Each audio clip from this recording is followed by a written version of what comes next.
Salut à tous les frérots, j'espère que vous allez bien, bienvenue sur la chaîne et aujourd'hui on se retrouve pour une petite vidéo. On va débriefer le match Osasuna-Real Madrid et il y a beaucoup de choses à dire, on va encore parler de l'arbitrage. J'aime pas me cacher derrière les arbitres, mais aujourd'hui ça a encore été une catastrophe. Mais avant toute chose, merci à tous ceux qui vont liker, commenter, partager et s'abonner. C'est grâce à vous que j'en suis là. On est parti maintenant pour le débrief et pour tous ceux qui n'ont pas suivi, c'était une catastrophe au niveau de l'arbitrage. Mais même au niveau du match, que ça soit d'un côté comme de l'autre, j'ai trouvé que c'était un match haché. Il n'y avait pas trop d'action, beaucoup de fautes, pas d'envie. Le Real était probablement fatigué dû au match contre Manchester City. Et comme on peut le voir, le match s'est fini en 1 partout. Le Real a très bien commencé son match.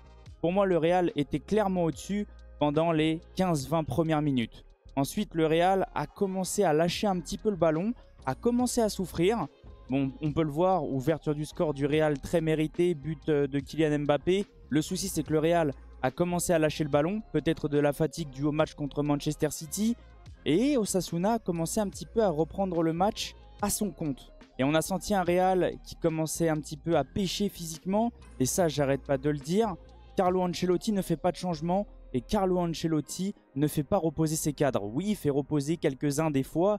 Mais des joueurs comme Bellingham, des joueurs comme Valverde ont besoin de se reposer. Va falloir peut-être commencer à compter sur les jeunes du centre de formation, comme fait le Barça, pour pouvoir faire reposer ses cadres.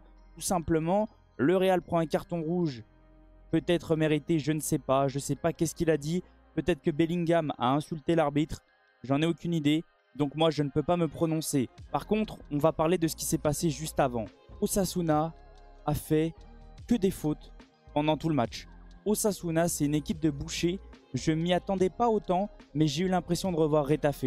Le même genre de match. Ça découpe, ça casse des jambes, ça manque de respect tout simplement à l'adversaire, ça met des coups. Le penalty sur Vinicius, pour moi, il y a penalty. Par contre, la main, ça se discute. Le souci, c'est que le joueur est par terre et le joueur est obligé quand même de poser sa main sur le sol pour pouvoir se relever et pour éviter de tomber tout simplement. Quand une main touche le sol, c'est un peu plus compliqué. Donc pour moi, il n'y a pas main sur le premier penalty que beaucoup de supporters réclament. Le souci, c'est qu'après, oui, pour moi, il y a penalty sur Vinicius. Et même pour moi, il y a un petit quelque chose aussi sur Bellingham. Il y a des fautes sur Mbappé. Mbappé prend des coups. Même l'entraîneur adverse s'en mêle. Et l'arbitre a été catastrophique en première période. Et moi, je pense sincèrement qu'il a perdu son match tout simplement. Le pourquoi du comment, Bellingham s'est énervé, même si un joueur ne doit pas s'énerver et ne doit pas insulter un arbitre, je pense que l'arbitre a perdu totalement le contrôle de son match. Il n'a pas montré qu'il était au-dessus et ça s'est ressenti. Pétage de plomb du Real Madrid. Heureusement, Kylian Mbappé a quand même réussi à rester plutôt calme. Moi, j'ai eu peur qu'il parte en sucette aussi, lui qui a reçu énormément de coups. En seconde période, j'ai l'impression que l'arbitre a compris un petit peu et il a compris qu'il fallait mettre des jaunes. Parce qu'on va le voir, Osasuna a commencé à prendre des jaunes. Bien sûr, pour moi, il y a penalty, mais il a commencé à être un tout petit peu plus sévère et à être totalement normal. En seconde période, Osasuna a fait mal quand même au Real Madrid. À 10 contre 11, c'est normal, surtout que le Real a joué en Ligue des Champions. Donc physiquement, c'était assez compliqué. On va voir comment Carlo Ancelotti a débuté dans ce match. Comme d'habitude, avec un 4-2-3-1, 4-4-2, mais qui pouvait se reformer en 4-3-3, 4-4-2, en fonction de comment le Real attaquait, en fonction de comment le Real défendait. Il a commencé avec Courtois au but, une défense un petit peu remaniée parce qu'on le sait, même si oui, Lucas Vazquez et même Rudiger sont de retour, je pense qu'ils ne sont pas remis totalement pour pouvoir être titulaires ou même pouvoir jouer. Est-ce qu'ils sont mis de côté pour le match contre Manchester City peut-être? Donc à droite, c'était Valverde, une charnière Tchouaméni, Asensio et à gauche, Fran Garcia. Ferland Mendy a joué en Ligue des Champions, donc il l'a fait reposer.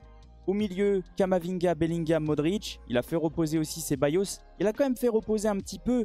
Mais pour moi, il y a des joueurs qui enchaînent beaucoup trop. Comme Bellingham, Valverde. Ils jouent tous les matchs. À droite, c'était Diaz. Donc ça, c'est bien par rapport à Rodrigo. Il a pu souffler un petit peu. Et le reste, Vinicius et Mbappé.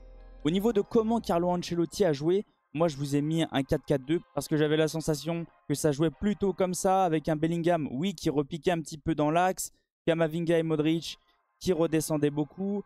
Ensuite, on avait quand même Vini à gauche, Mbappé en 9 et Brahim Diaz à droite. Mais défensivement, à chaque fois, on repartait en 4-4-2 avec Vini Mbappé en 9 et Diaz et Bellingham sur les côtés. Moi, j'ai trouvé que c'était plutôt intéressant les 15-20 premières minutes. Le souci, c'est qu'après, le Real a disjoncté. Le Real était peut-être fatigué dû au gros match contre City. Et le Real a perdu le contrôle de son match. C'était assez compliqué au milieu. Modric, tout seul, c'est très dur. Même si pour moi, c'est un très bon joueur encore. On sent qu'il se rapproche de la retraite. Camavinga fait énormément d'efforts et court partout sur le terrain. Le souci, c'est que c'est lui qui est à l'origine du penalty. Et pour moi, oui, il y a penalty. Bellingham, je l'ai trouvé un petit peu en dessous. Peut-être dû à la fatigue. Et en plus, il prend un carton rouge. Ce qui tue totalement son match. Au niveau de la défense, j'ai trouvé ça plutôt costaud. Ça a réussi à tenir. Fran Garcia, par contre, a pris le bouillon contre Ruben Garcia, je crois. C'est ça. Il a pris le bouillon contre Ruben Garcia. Je l'ai senti un petit peu en dessous. Asensio, c'est costaud parce que même quand il perd des ballons, il arrive à revenir sur son adversaire. Il arrive à récupérer des ballons. On sent quand même que c'est un joueur qui commence déjà à avoir de l'expérience et on sent que c'est le futur du Real Madrid. Tout simplement, il va falloir absolument que le Real le prolonge pour pouvoir assurer ses arrières. Tchouaméni, je dirais que ça va aujourd'hui. Je ne peux pas trop lui tomber dessus. Ça a été. Et Valverde à droite arrive quand même à tenir son côté. Courtois, il sort quand même des très grosses parades. Il y a une parade en première période où le ballon arrive à taper le sol et à fuser. Il arrive à plonger très vite alors qu'on le sait qu'en plus que Thibaut Courtois est très grand.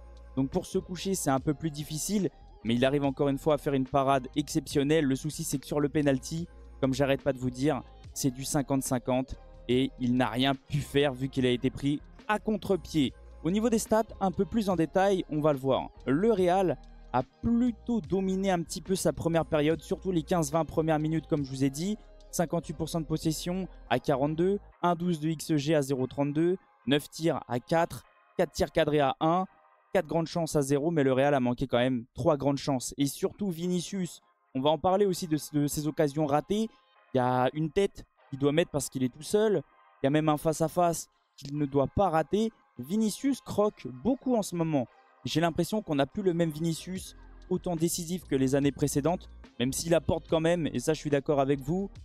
On sent que c'est plus le même, il a perdu peut-être un petit peu de confiance. Par contre, Mbappé va très très bien. Au niveau de la seconde période, le Real a eu du mal. Le Real s'est quand même fait un petit peu dominer, mais le Real a réussi quand même à avoir le contrôle du ballon. Malgré tout, 50-50 au niveau de la possession de balle, 1,44 de XG à 0,42, 7 tirs à 8, 3 tirs cadrés pour Osasuna, 2 pour le Real. Le Real a quand même réussi à se procurer quelques occasions grâce à ses individualités, comme j'arrête pas de le dire. 2 grandes chances côté Osasuna, une côté Real et une manquée de chaque côté. Le Real fait une très très mauvaise opération. Le Real peut voir revenir ses 2 concurrents directs. L'Atlético de Madrid joue là dans peut-être une minute, tout simplement. Le match de l'Atlético de Madrid qui affronte le Celta Vigo va bientôt commencer. L'Atlético peut doubler le Real et le Barça peut revenir au même nombre de points. C'est pas terrible ce que vient de faire le Real Madrid parce que avant la Ligue des Champions, tu peux pas te focaliser que sur Manchester City et avoir le plein de confiance parce que là tu vas trembler en regardant les matchs de l'Atlético et du FC Barcelone.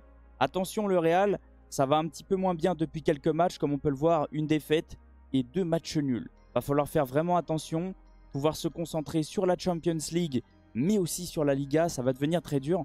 Surtout que tout le monde le sait, l'effectif du Real Madrid, moi je le trouve beaucoup trop réduit, surtout depuis qu'il y a énormément de blessures. En tout cas, n'hésitez pas à me dire en commentaire qu'est-ce que vous avez ressenti du match, qu'est-ce que vous avez ressenti du débrief.